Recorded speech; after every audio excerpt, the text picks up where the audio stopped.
Welcome to the Eden Journey podcast, a place of fellowship, community, and communion. And we are here Hello. back with another episode, ready to have another conversation. And Daisy, How are you? say hi to the people. Hi, peoples. Hi, at your Jojo. How are you? I'm good. It's good to see you. You Even though we too. spent the whole morning with you.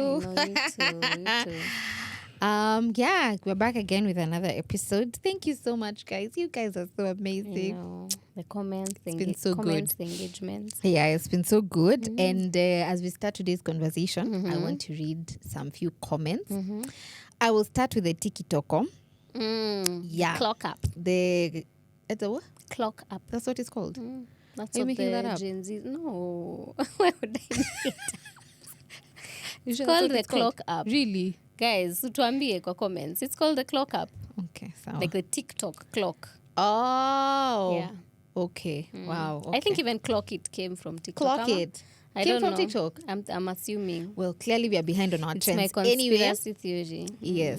Thank you so Can much tell for our joining age. us. You can tell our age, yeah. So I'm gonna start with Matu's episode, the one for stewardship and vision. Yes. And there are pretty interesting comments here. Very interesting comments.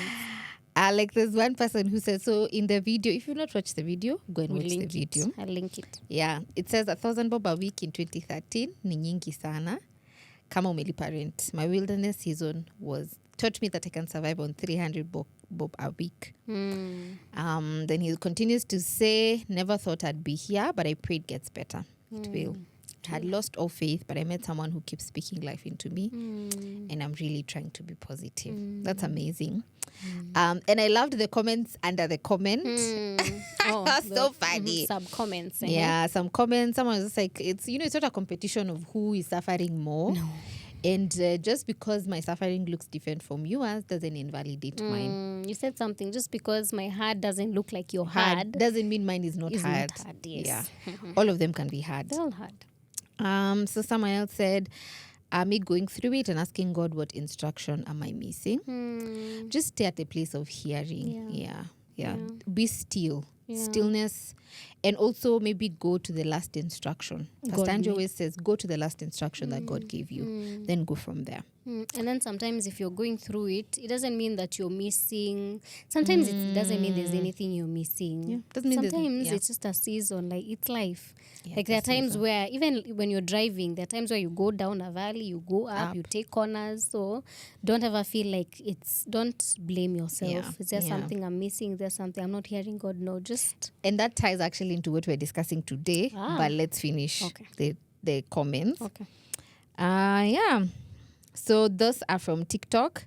Let me go to YouTube to the conversation we had with Joe about comparison. Such a good episode. That was such a good episode. The first comments, someone is on Joan's side about switching off LinkedIn. Yeah. I thought about it later. I was like, guy, what if I'm such an overthinker. I was like, what if there's a job at LinkedIn, and then now I apply, and then they go over my history, and then they find I said I would switch it off. Now they're not And then giving you the now job. they won't give me the job. I went down that rabbit hole. But Don't go. Come back up. I'm back. Then someone says, Beryl Joroge says, to just know that when I'm in the will of God and in obedience, I have the assurance of Him working with me in it, and He will sustain me there. Amen. Thank you for this. Am I in the will of God? Is such a redirection from comparison. Yes, and Beryl says, I love the conversation. Thank you, Beryl. Thank you so much. Then I will read from our recent episode as of today, as when you're watching this. And it's the episode we did with Patricia. Yeah. Hey. I went back to watch that episode, and I think I watched it thrice. it's like I was like, was I in that room shooting? Like, was I there? I know. It's almost like it's two different experiences It when you're is. recording and then when you're watching. And then it. when you're hearing And then her when you're story. hearing the story, it was sobering. So good. So Wangare says, I'm so proud of you, Patricia, and the impact you're bringing to the world. Continue soaring high. Then shout out to Sylvia Mundia. He says, healing is messy, but God is so in the midst of it. He knows our beginning to our end. I've seen His hand in this journey with you, bestie. Love you. So that's Patricia's best friend. Yeah. Someone says you should have her back. It's a rich episode. We will. We will. Then Mercy says, God is not punishing anyone on your behalf. I think that was a wake-up call for all of us. Yeah. Don't be making witchcraft prayers, asking God to repay Yeah, them. God and doesn't live in your village, No. so now he's it's not terrorizing judgment. people. Then Pesh says, Hi Pesh. She says, I'm watching this twice or thrice. So good, wisdom, relatability, personal to me. What depth. I love her. Thank you for this interview. Thank you so much, guys, for engaging us in the comments. So We've good. not even read for Instagram and the ones that are coming in our DMs. Yeah. Thank you so much. We're so happy that the grateful, content that we're putting out is beneficial to you. It is because, when I look, I was reflecting on how we even started the podcast, and I'm like, imagine it's just obedience. Yeah. Just deciding, and not even knowing, just saying, you want to speak truth on the airwaves. Me, I want as well. So we just start a podcast. We just start a podcast and then we started. And then now seeing the impact. I think that's why we do this. Yeah. Yeah. So thank you guys so much. And we're going to get into today's episode. So Joan and I are both firstborns. Yep. And we both have 2 brothers. Imagine, following actually us. almost the same age. Like it's almost Same almost age, the same, actually. Yeah. And there's been this conversation going around about firstborns. Yeah. And we thought, why Why not talk not about ride on the big wave? firstborn daughters? Yeah. Joan, are you ready? I don't know if I'm ready. I've not seen those questions Daisy is about Even to me, ask. I've seen them now. But you've processed them in a way. So akinrushia swali sijui nakaaje, please bear with me, but we'll try to be as honest as possible for the firstborn girls. Yeah. And this is just to show you that we see you. Yeah, we do. We see you, we relate with you, and we can have this conversation and see where the mind of the firstborn is at. Yes. Do you love being a firstborn? I do. Right? I really do. What about it do you love? What about it do I love? The I think for bossiness. me, maybe. But I think for me, I'm a firstborn and then I'm the only daughter. Also you. Yeah, me too. So there's always that thing for, I'm special. You are special. I'm special, I'm the only one. I'm the only daughter my yeah. parents have. I'm my daddy's girl, I'm my mom's daughter. So it's that brings kuna to your comfort, that being a firstborn. And I think, what about it do I love? Have I thought about it? I don't know. I just love, I don't think I would ever have been a lastborn. Yeah? I don't know kama ninaweza fit in that character. But maybe if I was, then I would have morphed into that. I don't know. Yeah. Okay. But the bossiness is nice. You like the bossiness and that the everyone bossy. has to listen to Yeah, you. you can just say, by the way. Yeah. It's like we've come in. So Joanne's brother is helping us shoot. Yes. And then we've come in. The first question, ata kuna hi. Nilisema Ulinyoa nywele. hi. I was thinking. Nilisema hi. But that's the first thing I noticed, because he never shaves his hair. He always has this afro. Okay. That for like a year. So I'm like, yeah, ulinyoa. So yeah, you love the bossiness. You do. I do. Yeah. I do. God help me. And I thought we could start on a positive note, because I know that there are hard things about being a firstborn. Yes. Maybe away from the bossiness. I think also the people listening to you, and then I thought of something. The older you get, even your parents start to listen to you. You get. So it's not just the siblings, the nini. Like it's so interesting how being a firstborn, the dynamics change. Okay. That now there's some responsibility that now even your parents give you, that you're like, oh, okay, I'm a firstborn, I'm supposed to be to have this responsibility, but we'll get to that later. Do you feel like the responsibility was forced on you, or do you feel like it came naturally? For me, it came naturally. It came naturally. I never felt at any point that responsibility was forced on me. Okay. Like I never felt like I now, because I'm a firstborn, I have to take, there's some obligation that I have to do X, Y, Z. No. Okay. I think probably it's the way we were raised. For me, it just flowed. Like the leadership sort of just came. Okay. With the role of being a firstborn. All right. Do you feel like your parents took, either consciously or unconsciously, the decision to raise each child very independently?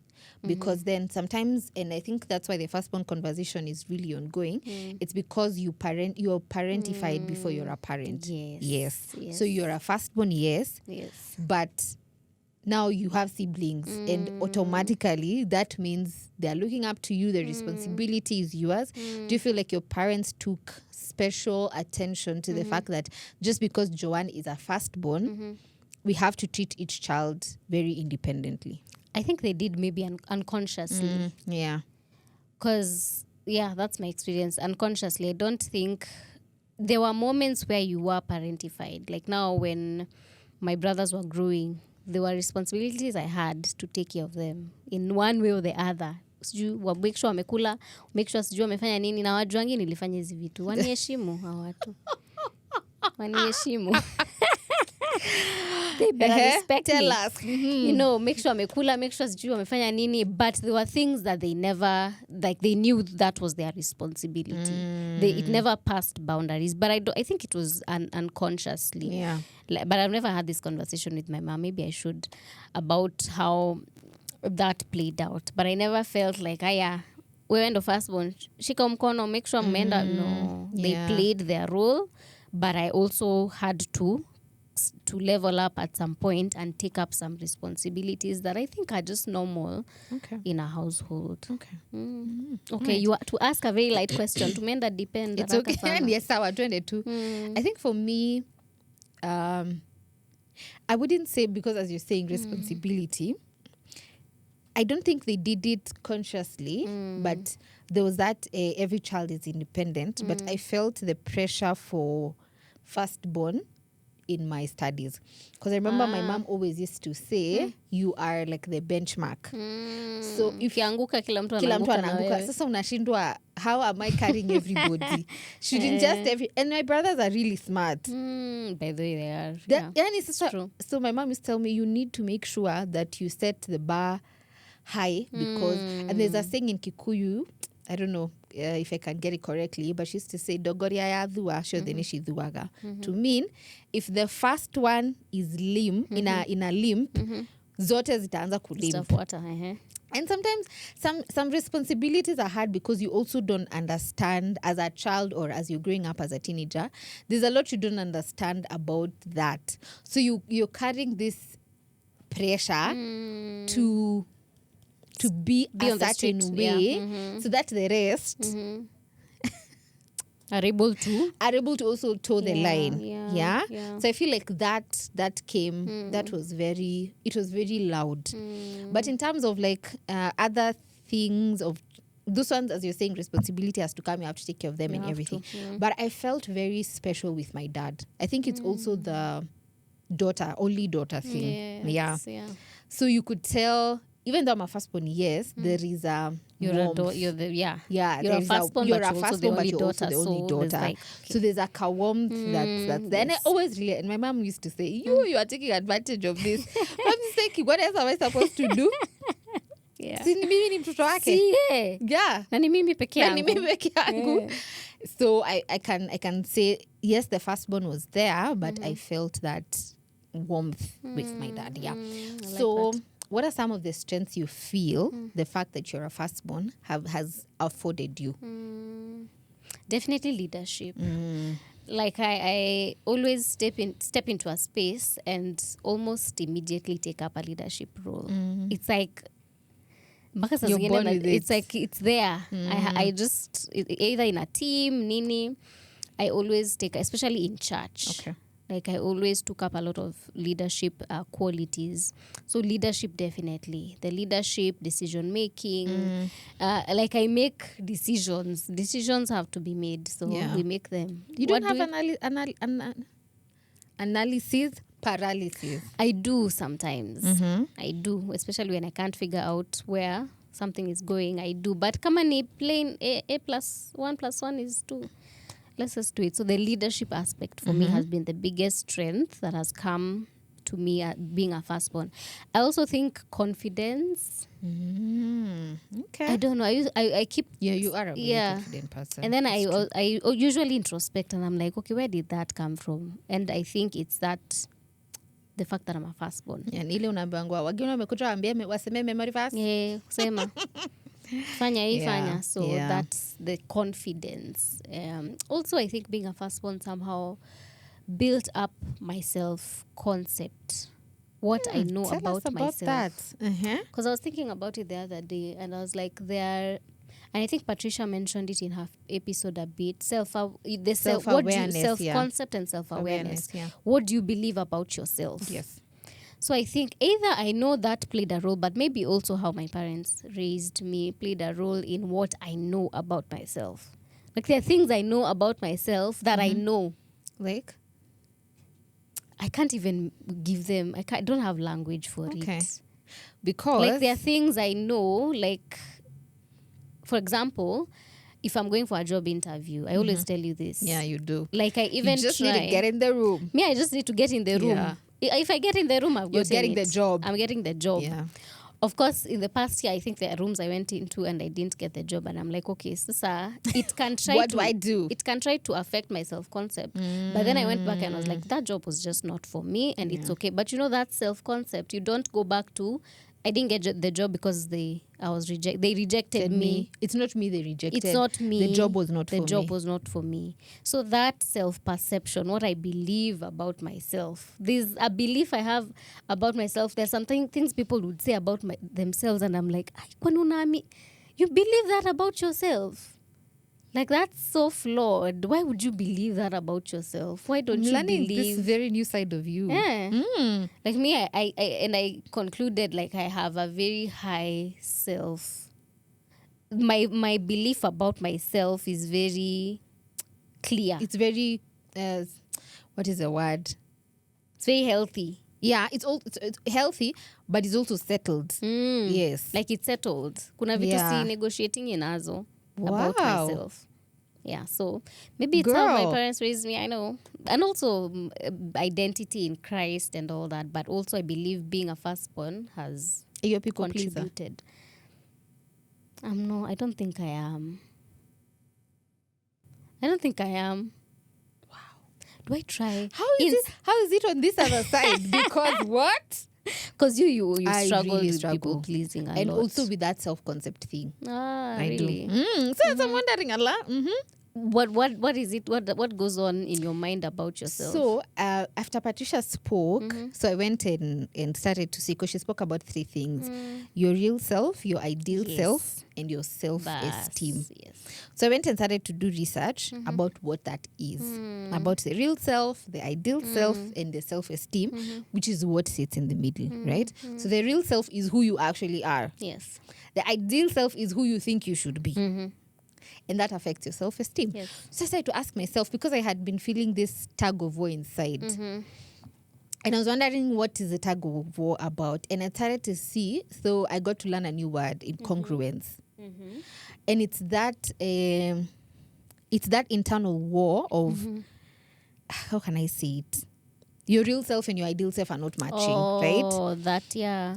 It's like I don't know how to put it. Conflict. There's like conflict with one right? another. There's so much conflict, and the conflict is coming because there's no alignment. So to hear you say that, because you're not truly you. Yeah. Okay. So, and I don't know if it's a firstborn thing, but because you're always, and it was part of my questions, but anyway, let's just go. Because, and it ties to the people pleasing thing, because you always want to be what you think people want you to be. Yeah, you become that thing. But that's not who you are. So there's always an internal conflict for you to show up. So I want to show up how Joan likes for me to show up, but is that who really I am? Right? So every time I'm around Joan, there's a level of anxiety that I'm bringing because I'm showing up as who I'm not supposed to be, or who I'm you're not yourself. Yeah. You're not yourself. So there's constant anxiety. Yeah. So I was thinking, okay. So I started to do some work, actually. I started to introspect and ask myself, okay, so who actually are you? Yes. Let's have that conversation. Yeah. And sorry. It's okay. No, I wanted to say, and just doing that also from the lens of what does God say about me first, so that first of all is settled, so that everything else that we're building on that is helping. I can say with certainty, it has helped reduce the level of anxiety that I was working with. It has significantly. Yeah. And I think also Victor also really helps. Because it's like, sasa, because he has no bone of people pleasing in him. Is he also a firstborn? No, he's not. He's a actually. second born. And He's a that's a middle trait child. born. Traits of middle borns. Yeah, because he Nick has is also no a middle child. concept. It shocks me. Zero concept. Yeah, because why? So you tell me what, and namwambianga kitu asema that's not true. Tell me what you're actually thinking. Oh. Stop telling me what you want me to hear. What do you actually think? Ish. So I go around, and ananiambia, he calls me my second name. Sit down. Nakuita Nagashima. Nyagashima. Sit down. Hata si babe. Hakuna babe. Ukisikia hiyo imetoka unajua is serious. What do you actually think about this issue? So good.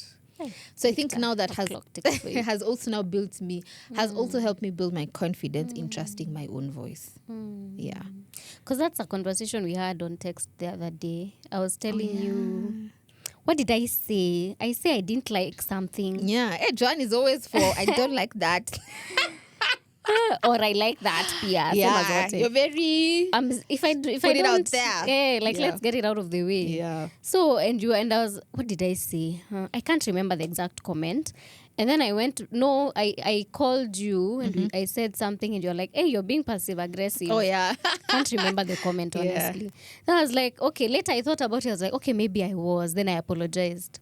Then you said, no, it's okay. Because I like that you say it the way it is. Then we went back and forth about that. And me, I just say, kama sipendi, sipendi. You and Victor are very aligned in that. Sindio. Kama sipendi, and for you to be a firstborn and you're doing that, that means you've done a lot of work as well. But I thought that's... But also that's how you've grown up. Yes. Yeah.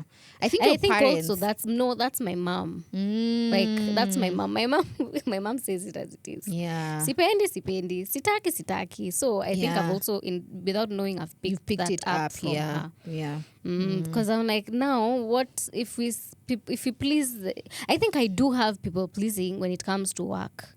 Maybe that's where it shows up, that I want the work that I do to be liked. Yeah. So nataka nifanye, and if I get feedback that this something is, I'm like, okay, sasa guy, I failed. But it's not that I failed, it's just that it's a correction which I can work on. I think it's removing it's disassociating, or not really, I don't know the word to use, the concept of you've done something and it has failed, and for it to be actually who you are. Because you're not a failure, you just made a mistake. Yeah. And I think it's to make that distinction that should help everything. Because there are people who are just like, someone has lost so much money and they're just working in the streets of Nairobi.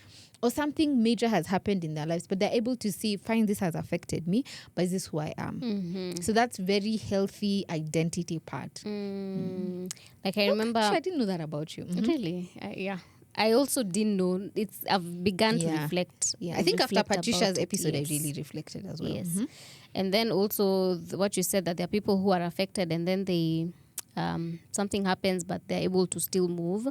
I think for me also... experiences help as well, other than that, because I remember for me the first time, the thing that really made me go back to the grounding, either way, even if it happens, it's fine. I remember I lost my job in 2024. I was working in an NGO, and then there was funding issues, and then we were laid off. And I remember that took me out. Not took me, like I was okay. I was like, okay, job itakuja.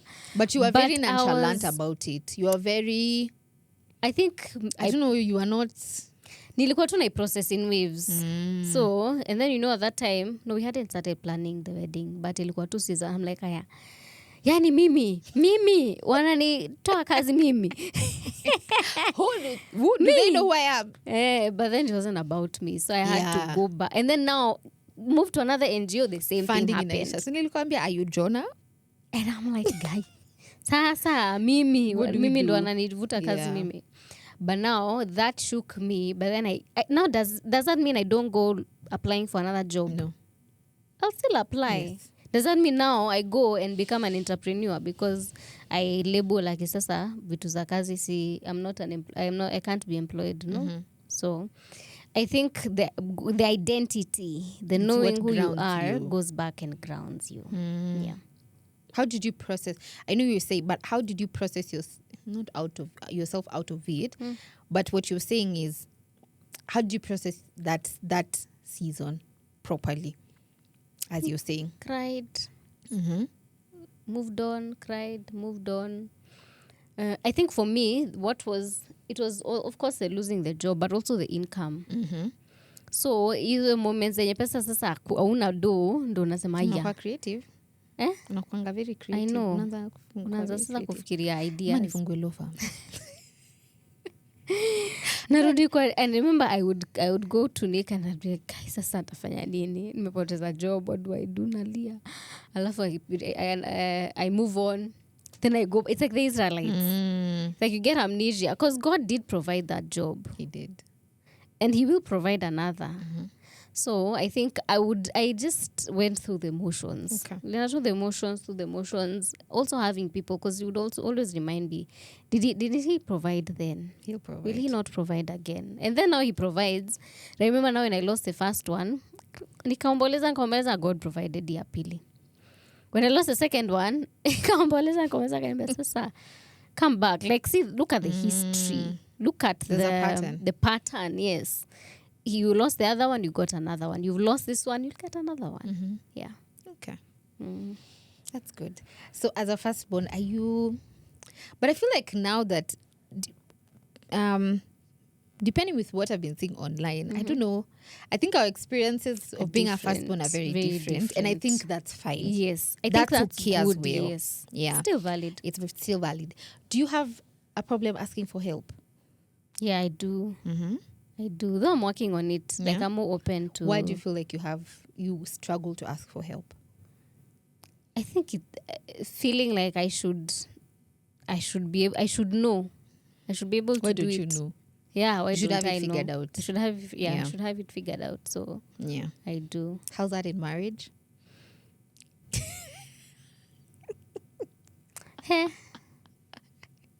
Yeah. It's showing up? It's showing up. Yeah. Because sasa ndo hiyo sasa the feeling of, okay, I can do it. See, me, I can do it. Yeah. That's such a question. I'm thinking about it. Yeah. Yeah. I think I struggled with it the first year. Then I realized, why am I dying? Because you know the other thing is you're not asking for help when the other person has the capacity to help. Yeah. So just say it. Just ask. Just ask. Just ask. But it's definitely not something that comes naturally. It's something that you have to work at. Yes. Yeah? And then the reason why I'm also struggling with that question is because in our relationship dynamic, my husband she shows love through acts of service. So sometimes I don't need to ask. He'll just do it. If they see something that needs to be done, he'll just do it. So I think I've not experienced the need to constantly ask for help. But maybe it shows up in other scenarios like work. Like now, by the time I think of asking a colleague for help, I'll turn around in circles. By the time nauliza, it's like, I should have just asked in the first place. I admire the people who just come and say, I needed your help with, and they proceed to ask for what they want. Yeah. Yeah, because when you ask, it's almost like you feel like the other person is doing you such a big favor, helping you, so you'd rather just not ask. Do you feel like growing up you had to earn love? Like you had to do things so that you can buy love or earn love? No. Did I? Do you feel loved unconditionally as a child? That's a deep question.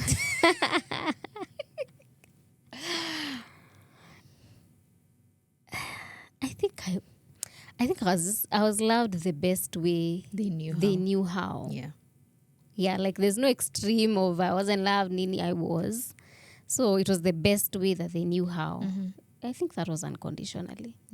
Yeah, because see, everything I needed was provided. So, but is love provision? It's not. Okay. Definitely not. How do you define love? Acha kuniuliza hizi maswali we. Mimi kwa nini nimesiulizi? I feel like running away from this seat. I feel like I want to nitoke kwa mwili niende. Very triggering. Very triggering questions. They're very triggering questions. What is love for me? I think unconditional acceptance. Okay. for me, just not accepting bad behavior, that's what I mean, but unconditionally accepting me as I am. Yeah. Just taking me as I am. And I think that's one, I've been thinking about it this week, funny enough, that, I feel like I am accepted as I am. Yeah. In whether it's in our friendship, whether it's in my marriage, like I am just accepted the way I am. And I think that's love. Yeah. Just nichukue tu venye niko. Si ati nichukue venye niko na my bad behaviors, but nichukue tu. Don't ask me to change so that you can love me. So that you can love me. And I have been in situations where I have been asked to change so that you can be loved. So that I can be loved. And it's very there's a lot of anxiety attached to it because it's performance. There is. Because you're not in your true nature. Yeah. Okay. That's good. Na wewe unataka kujibu hizo maswali umeniuliza. So nimekuza love. I think no, also, you asked me did you feel loved unconditionally? I did. I did, but sometimes I always feel I did because I remember even in school. And I don't know why I'm tying it very much to education. It's because I think my dad really values education. Yeah. He would even when I didn't do well, like very well, you could tell he's disappointed, but you could tell his love was not attached to that. Yeah. Yeah. I'll never forget. He was teaching me to drive one day. And but such an amazing teacher. And then we were going to Shago. You know how you to drive while you go to Shago? Yeah, so I was learning. I was getting good. Yeah. So he told me, okay, so you see how you get to Shago, and then now there are those roads to Ingia, like there's no cops, so you just like kuendesha. Niliona kama nimepita na gate. Guy, nikapita na gate. Oh, no. I was devastated. Because like guy nimeharibu gate, nimeharibu gari. I know, I was like, huyu umesema uniharibie gari. He's still an African dad. Huyu my earring is deciding to embarrass me. Just return it. Yeah, and he was just like, but after like, so I left, nikatoka, nikaenda, and after he came and just told me, don't worry, that's how you learn. And I felt very affirmed. Yeah. Oh, that's so I remember, I always remember such scenarios, and I felt very... So I could say yes. You see how now there's this trend on the internet that says, I'm loved at home. Yes. I am. Yeah. Yeah. 100%. Not to say there's not troubles and struggles, but I am. But there's a firm understanding that me napendwa kwetu napendwa. Yeah. And I think that's the thing I'm trying to, or Victor and I are trying to have in our home. Just that acceptance, and even when God blesses us with children, then they know they can always come home. Yeah, they can always come home. Yeah. And I think the last thing now that we're done, that being a firstborn has given me is perspective. And you and I were talking about this, and we were just thinking, we were saying perspective is to understand that even your mom was a mom for the first time with you. Imagine. So if you, because my mom had me when she was really young. Just mine too, relatively, yeah. That's all she knew. Imagine. And that really gives you perspective. You are her first child, and you're a girl. Kwanza mimi, I remember my mom telling me I was so... Is it colic or something? But the first few years I would cry and cry and cry. So you're dealing with, there was just a lot going on. Yeah. And even just how they parented us, they did it the best they could. And I think that has allowed me to give such grace to them. Yes. Like that's the best they could, and it's fine. Yeah. It's given me such great perspective. And we've turned out good. Like, relatively. Okay. So they did a good job. Yeah. And they gave us the best that they could. Yes. And I think I know it's loud also about the parents that didn't. We need to be loud about the parents that did. Because they did. Exactly. They did. Exactly. They did because I always say, to the best of the ability that my dad had, he took me to the best. Imagine. And that's to his level. It's not the international schools, but this is what he could afford, and this was his best. He gave me that. Yeah, me too. Perspective. Like genuinely, that's also my perspective as well. That they genuinely give us their best. Yeah. With what they could, with what they did, they gave us their best, and the sacrifices that they made, which we might not even know. Yeah. The sacrifices parents make, we might not even know, but they did their level best. And as we're becoming parents and mothers, and I think that's the perspective I'd want my children to have. That I've worked on myself and I'm giving them the best that I can. I like this. I like this conversation. I almost got emotional at some point, but nikakumbuka nimepaka makeup. Na sijui kurudisha venye imerudi. I cannot return it to the way it is. Yeah. But it's good because we are sharing. You know, when you talk about Firstborn, we always talk about, not that there were not, but the fact that we can't remember them, it means that there were not that many. It means the good moments were more than the hard moments. Not that they were not that we don't recall them, but the ones that were significant are the ones that we've said, you know, brought us to where we are. And I was remembering something, I saw a real one this week, and it was a mom reading a message saying that the one thing that your kids will remember is not the food that they ate. It's not nini. It's the core memories that we talk about. Like me, I have a very core memory when I was young. Me and my dad would angenizungusha tu Nairobi. I know. Si tuko tunaenda City Park. I don't think my brothers experienced this. Well, that's honestly. why you're a firstborn. Angenichukua anipeleke, like he would take me to Junction, we go watch movies. He'd buy me pizza, he'd go I'll cry. Sitaki kulia.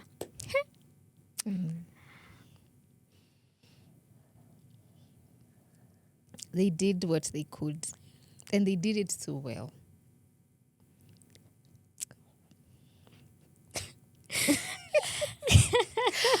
This is all to say.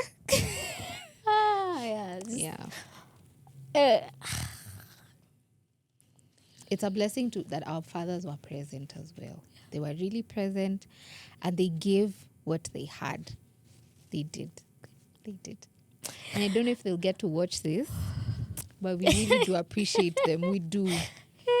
We appreciate our dads. We appreciate our moms. Well, let's wrap up this. Let's wrap it up. It's time to go because.